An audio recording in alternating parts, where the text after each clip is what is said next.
Radio Rasinda, Untaian Nada Penabur Kasih.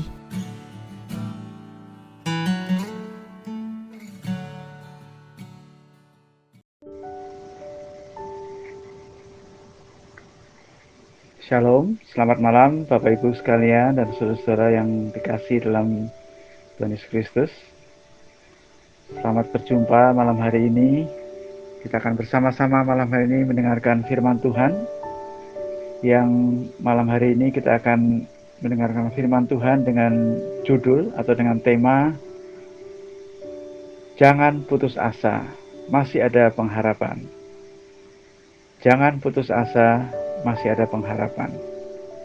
Firman Tuhan malam hari ini akan kita ambil atau kita baca dari Injil Markus pasal yang kelima, ayat 21 sampai dengan 43.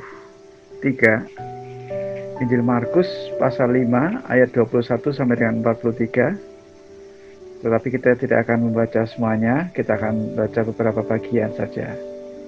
Dan sebelum kita bersama-sama membaca dan merenungkan firman Tuhan, marilah terlebih dahulu kita mohon pimpinan Tuhan dalam doa.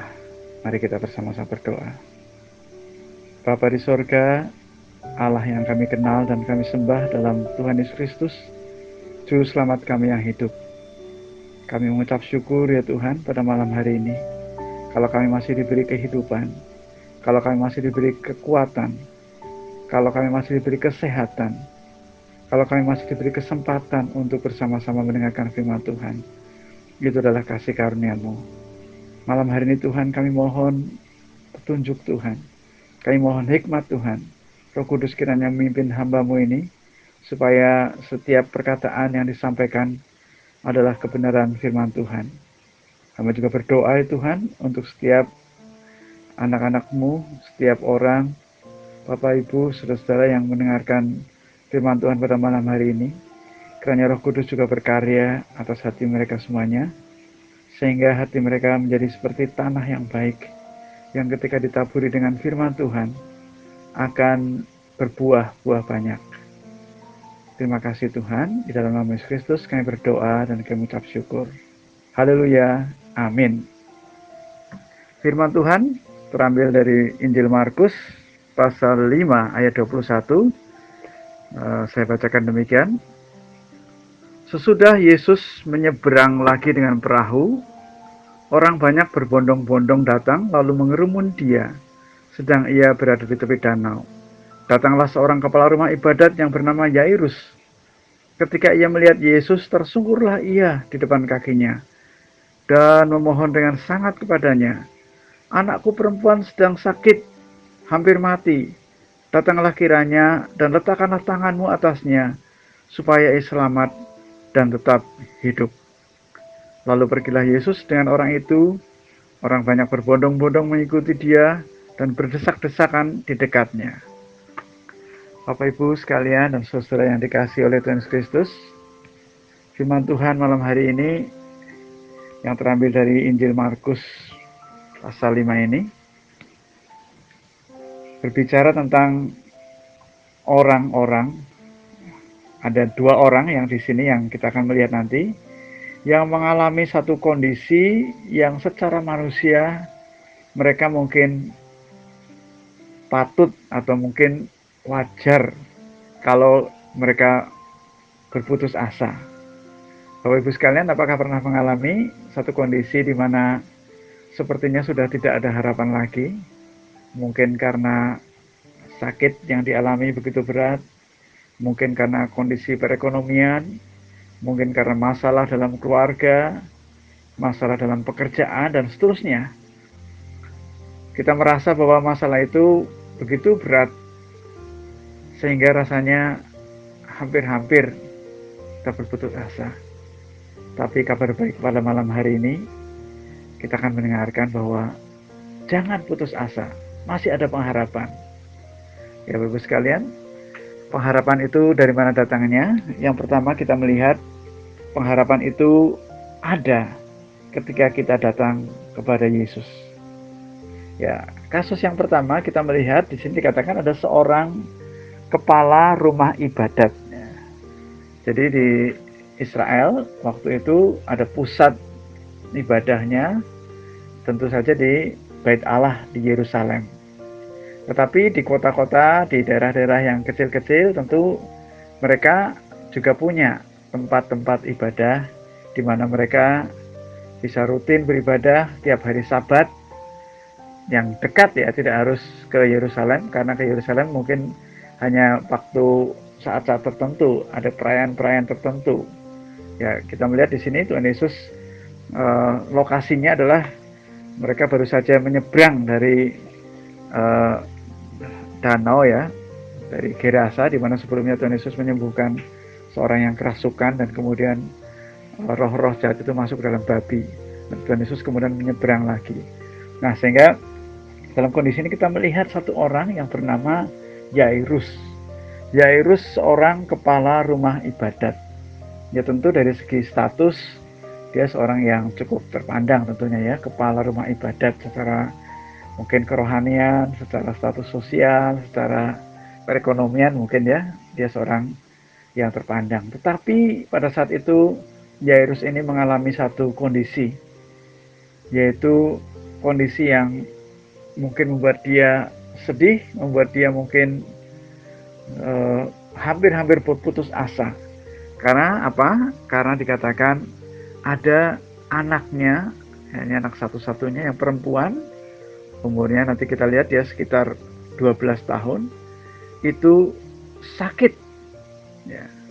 Anakku perempuan sedang sakit, dan sakitnya bukan sakit biasa yang flu, batuk, pilek dan seterusnya ya, tapi dikatakan di ayat 23 di sini, anakku perempuan sedang sakit hampir mati. Ya.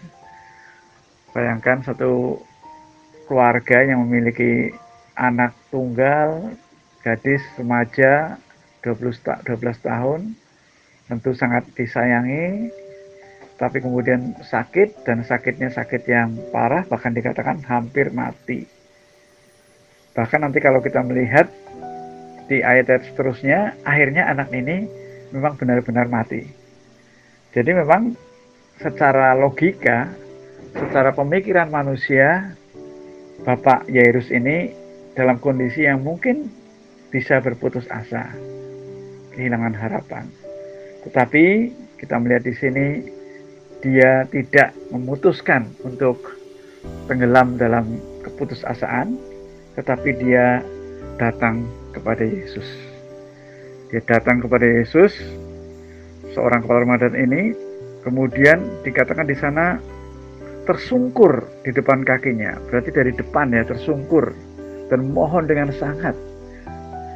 Ya, kemudian memohon supaya apa? Supaya datang ke rumahnya, supaya dijamah, supaya disembuhkan. Dan memang Tuhan Yesus kemudian mengabulkan permintaannya untuk menuju ke rumah dari Yairus, kepala rumah ibadat ini. Untuk di sana dikatakan, datanglah kiranya dan letakkanlah tanganmu atasnya supaya ia selamat dan tetap hidup. Ya sudah, bapak ini, seorang bapak ini, Pak Yairus ini, seorang kepala rumah ibadat ini yang tadinya mungkin hampir putus asa, tapi ketika dia mendengar ada Yesus yang sedang berkunjung di kotanya, dia timbul pengharapannya, dia bangkit dan dia datang pada pribadi yang tepat. Yesus adalah Yesus yang berkuasa. Dia mungkin sudah mendengar sebelumnya bahwa Yesus ini sudah menyembuhkan orang. Dia pernah melakukan mujizat-mujizat, dan dia sekarang memohon. Dia datang kepada Yesus. Dia datang kepada pribadi yang tepat, Tuhan Yesus, dan mengundang dia untuk ke rumahnya.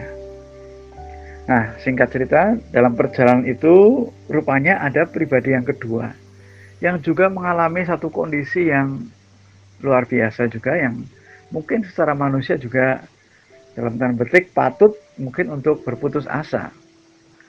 Dikatakan di ayat berikutnya, ayat 25, adalah di situ seorang perempuan yang sudah 12 tahun lamanya menderita pendarahan. Ia telah berulang-ulang diobati oleh berbagai tabib, sehingga telah dihabiskannya semua yang ada padanya. Namun sama sekali tidak ada faedahnya, malah sebaliknya keadaannya makin memburuk. Kan ya, seorang perempuan mengalami pendarahan, ya mungkin ada orang-orang yang memang mengalami pendarahan dalam arti wajar ya setiap bulan, tetapi ini pendarahannya bukan sehari dua hari, tetapi 12 tahun ya. Ya mungkin kalau dalam analisa kedokteran zaman sekarang atau medis zaman sekarang, ya ini ada satu apa ya, mungkin semacam ada tumor atau kanker dalam rahimnya ya, sehingga terus menerus dalam keadaan yang pendarahan. Dan bayangkan kalau orang mengeluarkan darah sedikit, banyak, terus menerus, bahkan sampai 12 tahun, kita melihat bagaimana kurus keringnya dia dan lemasnya dia tentunya ya. Jadi secara kesehatan, perempuan ini sepertinya sudah tidak ada harapan lagi. Karena dia dikatakan di sini juga sudah berusaha berobat ke berbagai macam, sehingga udah habis-habisan. Secara kesehatan sudah habis-habisan. Karena sakit 12 tahun, menderita, dan sudah berobat ke berbagai tabib, ke berbagai dokter kalau zaman sekarang, ke berbagai rumah sakit, apapun juga mungkin saran-saran yang diberikan, mungkin ada herbal, ada macam-macam yang lain, semuanya sudah dicoba. Tetapi dikatakan di sini tidak ada gunanya, bahkan malah semakin parah. Ini satu kondisi yang luar biasa ya. Yang kedua, Bapak Ibu sekalian dan saudara yang dikasihi Tuhan Yesus Kristus, secara kesehatan dia sudah hopeless, sudah mungkin tidak ada harapan. Tetapi secara ekonomi dia juga mengalami satu keterpurukan tentunya, karena sudah habis-habisan ya. Saya pernah punya seorang saudara yang agak jauh ya, yang zaman dulu belum ada BPJS, belum ada apa-apa, mengalami sakit yang namanya gagal ginjal, sehingga harus cuci darah mungkin pertama-tama sebulan sekali, bulan 2 kali, seminggu sekali, seminggu 2 kali, dan seterusnya. Sehingga yang tadinya orang ini seorang yang cukup berada, kemudian karena biaya yang dibutuhkan cukup besar untuk cuci darah ini, maka habis-habisan ya, rumah, harta, dan semuanya terjual dan tidak sembuh juga. Secara ekonomi, perempuan ini mengalami suatu kondisi yang terpuruk. Yang berikutnya, secara rohani, perempuan ini juga mengalami masalah juga. Kenapa? Bapak Ibu sekalian, nanti bisa dibaca sendiri di Imamat ya, kitab Imamat pasal 15 ayat 1 dan seterusnya. Itu di sana ada hukum tentang ketidaktahiran, baik ketidaktahiran laki-laki maupun seorang perempuan. Maksudnya apa ketidaktahiran? Yaitu ketika seseorang laki-laki atau perempuan tidak tahir, artinya tidak boleh beribadah, tidak boleh melakukan ikut dalam satu persekutuan karena tidak tahir. Dan untuk perempuan salah satunya adalah karena mengeluarkan darah ini. Sehingga perempuan ini selama bertahun-tahun dia terkucil ya, terasing secara rohani. Ya Bapak Ibu sekalian, bayangkan ya, dalam keadaan sakit pada zaman sekarang kita butuhnya kan justru bagaimana supaya dibesuk, dikunjungi, didoakan. Tetapi ini justru pada saat itu justru terasing, justru tidak boleh bersekutu, justru tidak boleh bersama-sama beribadah karena tidak tahir ini ya. Biasanya mungkin ketidaktahiran itu hanya sehari 2 hari atau mungkin 7 hari, setelah itu boleh bersama-sama lagi beribadah. Tetapi ini 12 tahun, sehingga betapa sengsaranya secara rohani ya. Jadi secara kesehatan sudah terpuruk, secara ekonomi sudah habis-habisan, secara rohani pun dia mengalami satu ya ketersingkiran ya, keterasingan. Yang keempat, dia mengalami satu kondisi yang terasing secara sosial. Karena apa? Karena orang yang mengalami pendarahan ini, apapun yang tersentuh oleh dia menjadi tidak tahir. Dan orang yang tersentuh dia pun tidak tahir. Kalau orang itu duduk di kursi, kemudian ada orang lain yang menduduki kursi yang habis diduduki orang ini, orang itu pun akan ikut menjadi tidak tahir. Jadi bisa dibayangkan betapa orang-orang tentu tidak mau dekat-dekat. Jadi secara sosial orang ini juga terasing. Oleh karena itulah perempuan ini berbeda dengan Yairus ya, seorang kepala rumah ibadat yang terpandang, yang berani datang dengan terang-terangan, tersungkur di depan kaki Yesus. Tetapi perempuan ini, ya di sini dikatakan, dia sudah mendengar berita-berita tentang Yesus, maka di tengah-tengah orang banyak itu, ia mendekati Yesus dari belakang dan menjamah jubahnya. Dari belakang ya. Kenapa dari belakang? Dia tidak berani dari depan. Dia mau diam-diam saja. Karena dia takut diketahui orang, karena dia takut orang banyak mungkin menyingkirkan dia, menolak dia, dan dia merasa tidak layak juga di depan Tuhan Yesus. Tetapi yang menarik di sini dikatakan adalah, di sini dikatakan dia sudah mendengar berita-berita tentang Yesus. Ya, jadi perempuan ini seperti juga Yairus, perempuan ini sudah mendengar. Ya. Sekalipun dia secara rohani tadi tersingkir, dia terasing, dia tidak ada dalam fellowship persekutuan, tetapi rupanya dia masih, telinganya masih terbuka dan masih mendengar bisik-bisik orang, masih mendengar berita-berita tentang Yesus. Nah nih Bapak Ibu sekalian, pentingnya ya ketika kita memberitakan, bersaksi tentang Yesus, mungkin ada orang yang mendengar, dan orang ini, perempuan ini mendengar tentang Yesus, dan dia datang kepada Yesus.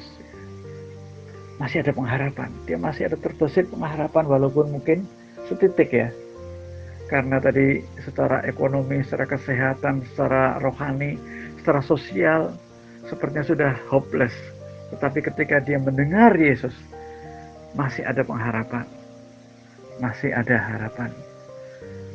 Nah, Bapak Ibu, seperti Yairus juga masih ada harapan. Ketika berjumpa dengan Yesus, masih ada harapan. Nah, bagaimana harapan itu bisa semakin kita akan dapatkan? Yang kedua, yang pertama tadi, datang kepada Yesus.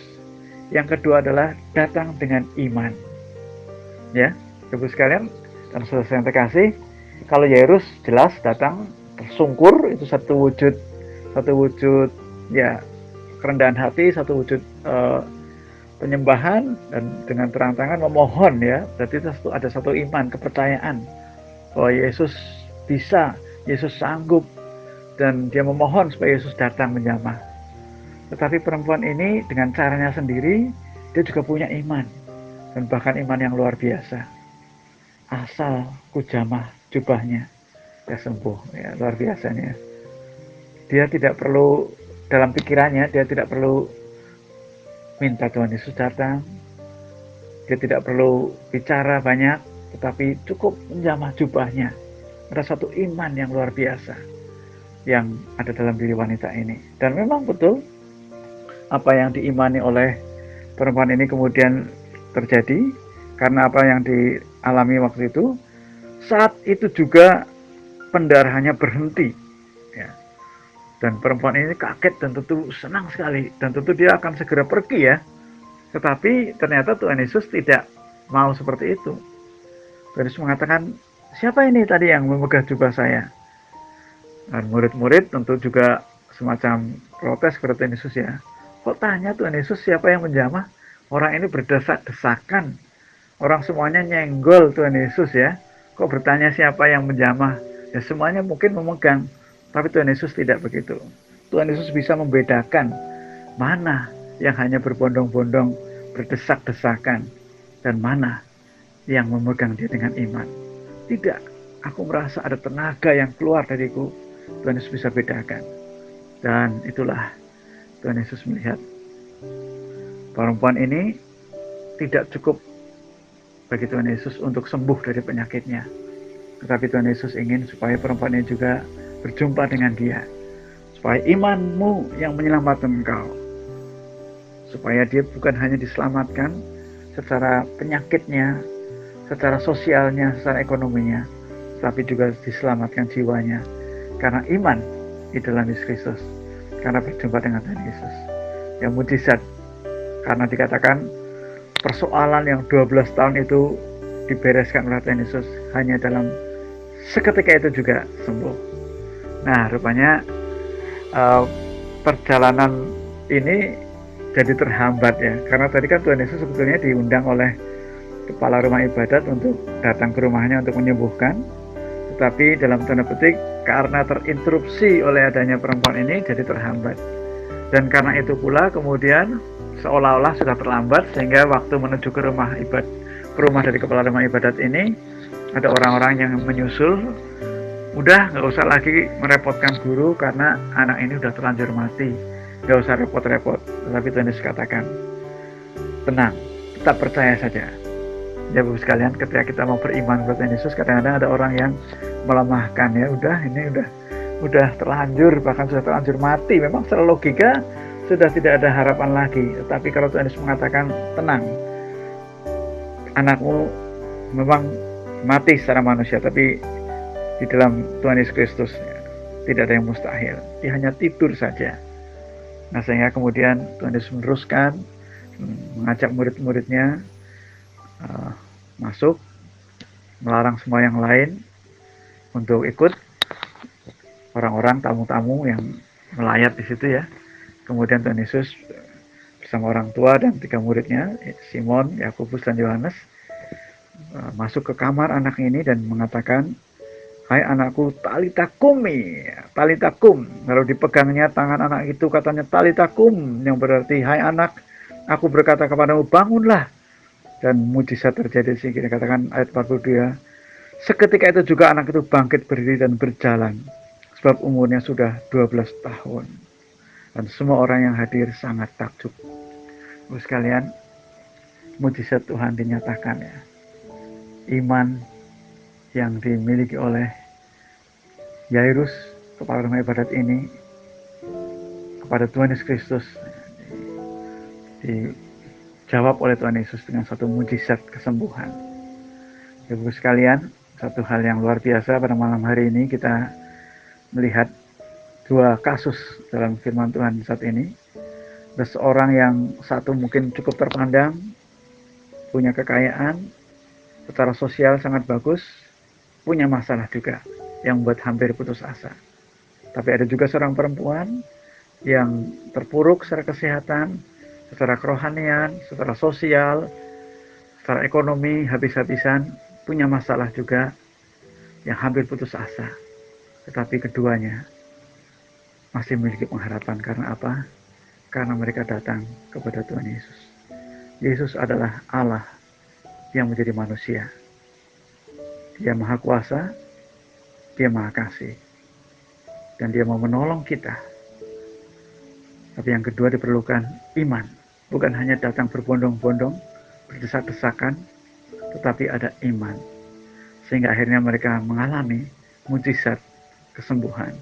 Mujizat yang luar biasa.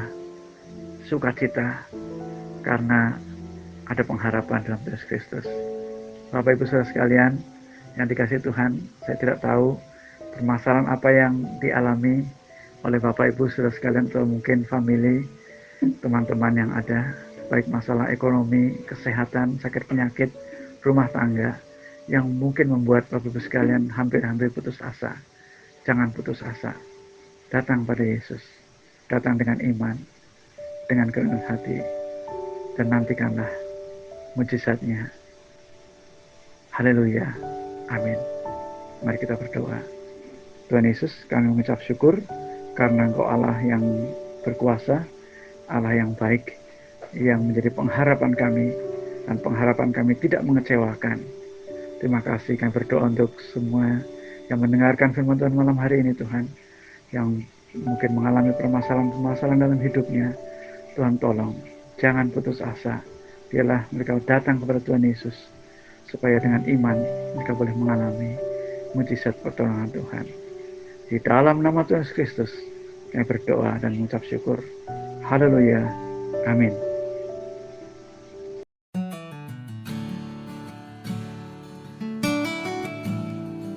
Radio Rasinda, Untaian Nada Penabur Kasih.